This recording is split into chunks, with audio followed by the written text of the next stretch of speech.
গরম হোক বা শীত, বাঙালি সবসময় কোথাও না কোথাও ঘুরতে যাওয়ার জন্য ছটফট করতে থাকে। ঠিক তেমনই অবস্থা আমার, অনেক দিন কোথাও যাওয়া হয় না। এই ভেবেই বেরিয়ে পড়েছিলাম ব্যারাকপুর ঘুরতে যাওয়ার উদ্দেশ্যে, সেই সঙ্গে আপনাদেরও দেখাতে। চলুন যাওয়া যাক ব্যারাকপুরের বিভিন্ন জায়গা দর্শন করার জন্য। শুরু হয়েছিল যাত্রা আমাদের শিয়ালদহ স্টেশন থেকে 1:42-এর ব্যারাকপুর লোকাল ধরে। কিভাবে যাবেন ব্যারাকপুর? ভাড়া গাড়ি করেও আপনারা যেতে পারেন, এছাড়া সব থেকে সুবিধা হয় ট্রেনে করে। ব্যারাকপুর লোকাল 1:42-এ।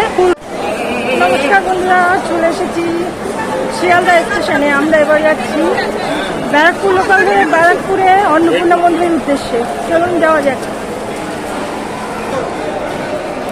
গরম শুরু হয়ে গেছে, প্রচণ্ড গরম, কিন্তু অনেকদিন থেকে বেরোনো হচ্ছে না। তো আজকে দোলের একদিন ঠিক পরের দিন, হোলির দিন, আমরা বেরিয়ে পড়েছি মন্দির দর্শন করার আর ভোগ খাওয়ার ইচ্ছায়। তো দেখা যাক কপালে ভোগ জোটে কিনা।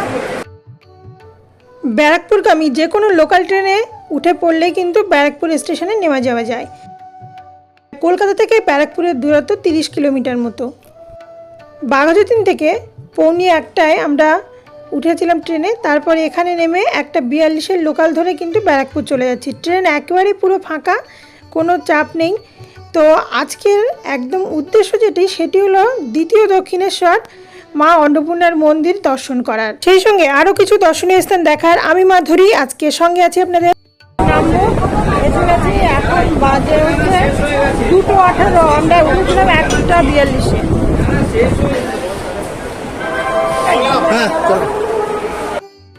ব্যারাকপুর স্টেশনে আমরা নেমেছিলাম 1 নম্বর প্ল্যাটফর্মে। আপনারা যদি অন্য প্ল্যাটফর্মে নামেন তখন কিন্তু আবার 1 নম্বরে চলে আসতে হবে। এইটা এক্সিট, এখান থেকে আমরা বেরিয়ে যাব বাইরে। ব্যারাকপুর মঙ্গল পাণ্ডের গল্প এবং ইস্ট ইন্ডিয়া কোম্পানির শাসনের চূড়ান্ত পরিণতি চিহ্নিতকারী বিদ্রোহে তার গুরুত্বপূর্ণ ভূমিকার কথা মনে করিয়ে দেয়। এছাড়া ভারতের স্বাধীনতা সন্ধানের প্রথম দিকের স্প্রিং হিসেবে পরিচিত। বিভিন্ন ঐতিহাসিক গল্পে সমৃদ্ধ এই ব্যারাকপুর স্টেশনের বাইরেটা এরকম। আর এখানে প্রচুর অটো দাঁড়িয়ে আছে। 150 টাকা বলছে, রিজার্ভ করে নাকি যেতে হবে। তো আমরা দেখছি হেঁটে যাওয়া যায় কিনা। রেস্টুরেন্ট আছে, খাবার দাবার ভর্তি। না, ওইখান থেকে সোজা এখান দোকানের পাশ দিয়ে এই সামনে অটো ধরবো বলে যাচ্ছে। সামনে থেকে অটোয় না উঠে দোকানের পাশ দিয়ে ঘুরে সামনে এগিয়ে অটো নিয়ে উঠলাম। 20 টাকা করে পার পার্সন নিল। আর এখান থেকে নাকি 2.5 কিলোমিটার মতো দূরত্ব, আর হেঁটে 20 মিনিট মতো লাগে।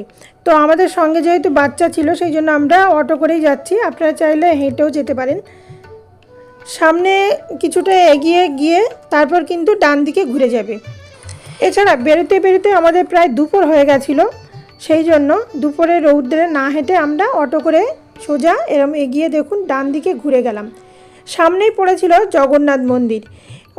আমরা দাঁড়িয়ে না দর্শন করে বাইরে থেকে দর্শন করে নিলাম মন্দির। আপনারা চাইলে যখন আসবেন একটু সময় নিয়ে এসে এই মন্দিরটি ঘুরে যাবেন। মন্দির এই থেকে কিছুটা এগিয়ে এসে সামনে এখানে দেখুন তালা দেওয়া আছে, সেই জন্য ঠিক এগিয়ে সামনের এই যে এখান সাইডে আরেকটা গেট আছে, সেই গেটটা খোলা ছিল। আমরা সেই গেট দিয়ে কিন্তু মন্দিরে প্রবেশ করলাম। 12:30 নাগাদ মন্দির বন্ধ হয়ে যায়। আমরা বাঘাযতীন থেকে 12:30 নাগাদ অনলাইনে ফোন করেছিলাম কুপন কাটার জন্য। তো ওনারা বললেন 1:30 নাগাদ আসবেন, হয়ে যাবে। এসে তখন 2:30 বেজে গেছিলো। তো আমরা অফিসে কথা বললাম এবং শুনলাম, তো বললো ঠিক আছে আপনারা 5 জন বসে যান, অল্প অল্প করে দিয়ে দেবো। তারপর বললেন না, পুরোটাই হয়ে যাবে। ভোগে বিভিন্ন রকম জিনিস ছিল। 2:30 নাগাদ এসেই কিন্তু আগে প্রসাদ গ্রহণ করলাম। তখন মন্দির বন্ধ করার জন্য সবাইকে কিন্তু বলছেন বাইরে যেতে। তো আমরা যেহেতু প্রসাদ খাবো, সেই জন্য আমরা ভিতরে গিয়ে কথা বলে কিন্তু প্রসাদ গ্রহণ করতে পেরেছিলাম। বেশ অনেকগুলো জিনিস দিয়ে কিন্তু আমরা এখানে খেয়েছিলাম। লম্বা বারান্দা বরাবর কিন্তু টেবিল চেয়ার পেতে খুবই সুন্দরভাবে কিন্তু ভক্তদের ভোগ গ্রহণ করানো হয়। আর এখানে যেহেতু আমরা অনেক দেরিতে এসেছিলাম, তারপরেও ভোগ গ্রহণ করতে পেরেছিলাম, এটি অনেকটা সৌভাগ্য আমাদের। আর আমরা শুনেছিলাম এখানে মাকে নাকি মাছ দেওয়া হয় প্রসাদে। তো আমরা জানতে চেয়েছিলাম, তো শুনলাম মাকে মাছ দেওয়া হয়, কিন্তু যেহেতু নারায়ণ আছেন সেই জন্য নিরামিষও কিন্তু করা হয় পুরোটা। আগে যারা দাঁড়িয়েছিলেন পরিবেশন করাচ্ছিলেন, ওনাদের ব্যবহার ছিল অতুলনীয়। পরে জানতে পারলাম যে এখানে গরমের সময়টা একটু ভক্তদের ভিড় কম হয়, এছাড়া শীতকালে কিন্তু প্রচুর ভিড় হয়ে থাকে। এবার চলুন মন্দিরটা একবার ঘুরে দেখানো যাক এবং মন্দির সম্বন্ধে ইতিহাসটি একবার জেনে নেওয়া যাক। হঠাৎ করে মন্দিরটি দেখলে অনেকেই দক্ষিণেশ্বর ভেবে কিন্তু ভুল করতেই পারে। এটি এতটা সুন্দর এবং দ্বিতীয় দক্ষিণেশ্বর বললে ভুল হবে না। আর এই মন্দিরটি রানী রাসমণির ঘাটে হুগলি নদীর তীরে কিন্তু অবস্থিত। এটির সামনে অফিস ঘর, এখানে আপনারা বিভিন্ন মন্দির সম্বন্ধে জানতে হলে জানতে পারবেন। আর পাশেই ধ্যানঘর আছে, বিভিন্ন রকমভাবে সাজানো। 3টি এখানে শিব মন্দির আছে, টোটাল 6টা শিব মন্দির আছে। আর এটি হচ্ছে মূল মন্দির, বেশ সুন্দর। মন্দিরটি শুরু হয়েছিল 1870 সালে, 5 বছর লেগেছিল তৈরি হতে। মন্দিরটি একটি উঁচু প্ল্যাটফর্মে অবস্থিত। উত্তর এবং দক্ষিণ দিকে সিঁড়ি রয়েছে। প্রথম তলায় 4টি রত্ন এবং দ্বিতীয় তলায় কিন্তু 5টি, টোটাল নবরত্ন হিসেবে কিন্তু মন্দিরটি পরিচিত। এই যে দেখছেন গেটটা, এই গেট দিয়ে কিন্তু বাইরে ঘাটে যাওয়া যায়। এটি হচ্ছে জগদম্বা দেবীর মূর্তি। এটি তৈরি হয়েছিল জগদম্বা দ্বারা, সেই জন্য এই মূর্তিটি এখানে কিন্তু বিরাজমান। আর এটি হচ্ছে নাট মন্দির, এখানে বসে ভক্তরা প্রতীক্ষা করেন মন্দির যদি বন্ধ হয়ে যায় বা প্রসাদ গ্রহণ করার জন্য। বিভিন্ন রকমভাবে এখানে প্রতীক্ষা করার জন্য এই জায়গাটা করা রয়েছে। 12ই এপ্রিল 1875 সালে কিন্তু মন্দিরটি উদ্বোধন হয়। শ্রী শ্রী রামকৃষ্ণ পরমহংসদেব মন্দিরটি উদ্বোধনের দিনই নয়, মন্দিরের জমি নির্বাচনের দিনও কিন্তু এখানে উপস্থিত ছিলেন। আর উনি ভক্তদের জন্য এটি উন্মুক্ত করেন। মন্দিরটি গ্রীষ্মকালে ভোর 5:30 থেকে দুপুর 12:30 এবং বিকেল 4টা থেকে রাত 8টা পর্যন্ত খোলা থাকে, এবং শীতকালে সকাল 6টা থেকে দুপুর 1টা এবং বিকেল 3:30 থেকে রাত 8টা পর্যন্ত কিন্তু মন্দিরটি খোলা থাকে। আমরা অনেক দেরিতে আসার পরও আমরা ভোগ প্রসাদ গ্রহণ করতে পারলাম, মানে মনে করেছিলাম খেতে পারবো না, তবুও পেয়ে গেছিলাম। আমরা 12:30টার দিকে ফোন করে জিজ্ঞাসা করেছিলাম যে বুকিং করা যাবে কিনা, তো ওনারা বললেন ঠিক আছে। তার নামে একটা আমার হাজব্যান্ডের নামে বুক করেছিলাম 5 জনের। তো সেখান থেকে এসে আমরা দেখি তখন বাজে মোটামুটি 2:30 প্রায় বেজে গেছে। তো তখন আমরা বললাম যে এরকম হবে, তো ওরা বললেন ঠিক আছে দেখছি, সবাই ভাগযোগ করে যা আছে খেয়ে নেবেন। তারপরে 2টো কুপন কাটার কথা বলছিলেন, তারপরে বললেন যে ঠিক আছে 5টাই কাটুন। তো পেট ভরে মোটামুটি আমরা খাওয়া দাওয়া করলাম আর খুবই তৃপ্তি করে খেলাম, অসাধারণ খাবার ছিল। আর আমরা পরে জানতে পারলাম যে মায়ের ভোগের যে থালা থেকে নাকি প্রসাদগুলো আমরা পেয়েছি, কারণ ওনাদের যে রান্না করেন উনি নিয়ে যান শেষে। তা উনি বলেন ঠিক আছে, ওনারা এসেছেন যখন ওনাদের জন্য রেখে দিন, না আমি অল্প অল্প নিয়ে যাচ্ছি আর ওনাদের জন্যই রেখে দিন। তো আমাদের খুবই ভালো লাগছে যে মায়ের থালা থেকে আমরা প্রসাদ পেয়েছি, আর এটি ভাগ্যে না থাকলে হয় না, তো আমরা সেটা পেয়ে গেলাম।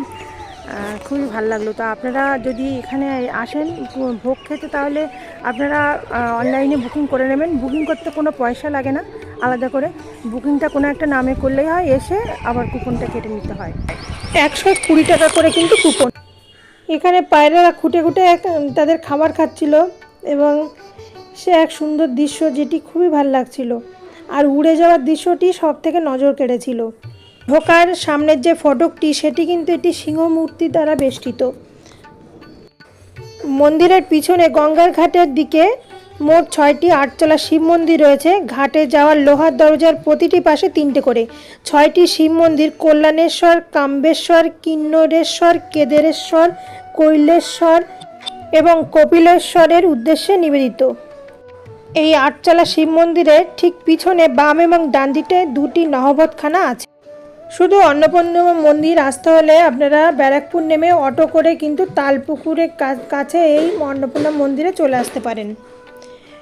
4টে নাগাদ মন্দির খোলে, তো আমরা বসেছিলাম অনেকক্ষণ। তারপর 4:10 দিকে মন্দির খুললেন এবং আমরা এখানে মা অন্নপূর্ণাকে দর্শন করলাম খুব সুন্দরভাবে। মন্দিরের গর্ভগৃহে দেবী অন্নপূর্ণা এবং ভগবান শিবের মূর্তি রয়েছে। সিংহাসনটি যে স্থানে অবস্থিত তা সাদা পাথরের তৈরি এবং সিংহাসন রূপার তৈরি। দেবী অন্নপূর্ণার মূর্তিটি অষ্টধাতু এবং মহাদেবের মূর্তিটি রূপার তৈরি। এরপর আমরা 10 টাকা দিয়ে অটো করে আমরা চললাম গান্ধীঘাটে। এটি হচ্ছে গান্ধীঘাটের প্রবেশ পথ। ব্যারাকপুরের এই গান্ধীঘাটটি আপনি বিকালে অথবা সন্ধ্যাবেলা সূর্যাস্ত দেখার জন্য একেবারে দারুণ জায়গা।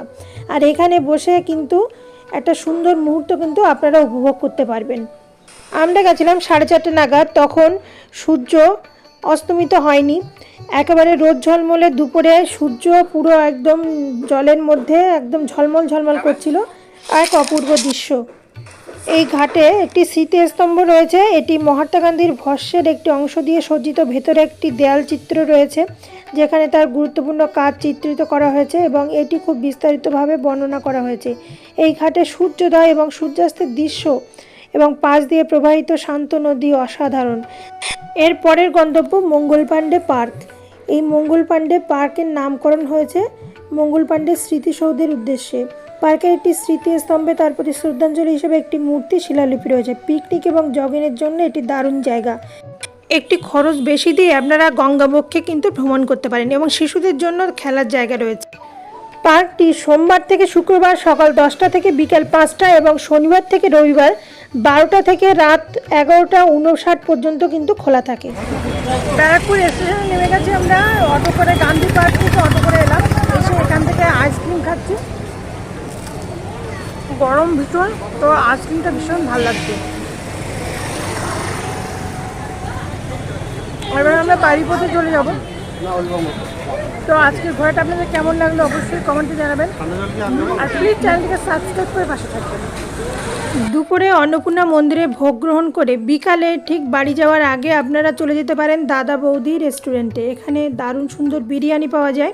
তো আপনারা যারা বিরিয়ানি ভক্ত তারা কিন্তু এখানে ঢুকে বিরিয়ানি নিয়ে বাড়ি ফিরতে পারেন, অথবা সন্ধ্যের পরে খেয়ে বাড়ি ফিরতে পারেন। রেস্তোরাঁ খোলা থাকে 11টা 30 থেকে রাত 11টা পর্যন্ত। যেহেতু প্রচণ্ড গরমে আমরা গেছিলাম, সেই জন্য ঠিক স্টেশনে ঢোকার পথে দেখলাম লস্যি বিক্রি হচ্ছে। এখানে 3-4টে দোকান শুধু লস্যি বিক্রি হয়। তো এখানে আমরা নিলাম ম্যাঙ্গো লস্যি, নিল 30 টাকা করে। খেতে খুব একটা ভালো ছিল বলবো না, তবে মন্দ নয়। ভালো থাকুন, সুস্থ থাকুন এবং রেনবো অফ আওয়ার লাইফ চ্যানেলের সঙ্গে থাকুন। টাটা।